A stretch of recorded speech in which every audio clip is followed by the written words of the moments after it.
सर्वे अमनुष्या सर्वे विनिपातिका अवेराहन्तु अव्यपज्जहन्तु अनिगाहन्तु सुखियन्तानं परिहरन्तु दुःखमुच्यन्तु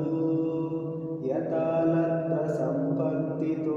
मदिगच्छन्तु कम्मसका उद्धन्यावभवद्घा च अधो याव अवीचितो समन्ता चक्रवालेषु ये सप्तपटवीचर अभ्यपज्यनिवारे च निदुःखा च नृपद्धवा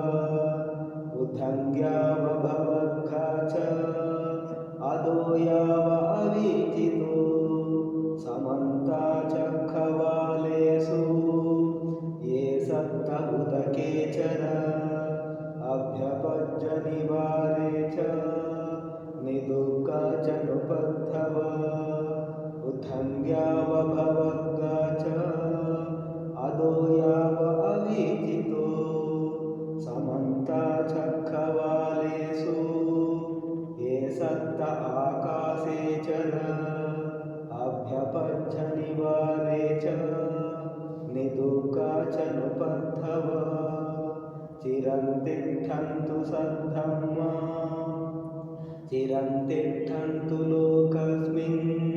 सम्मा सम्बुद्धशासना चिरन्तिष्ठन्तु लोकस्मिन्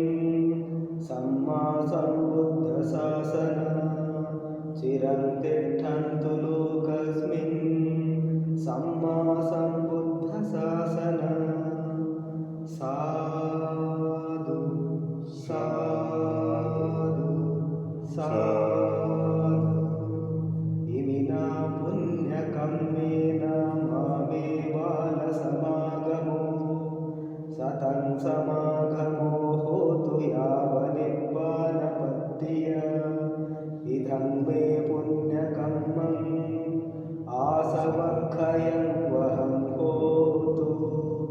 सभ्यदुःखापमुच्यतु निब्बानस्य पच्चयोः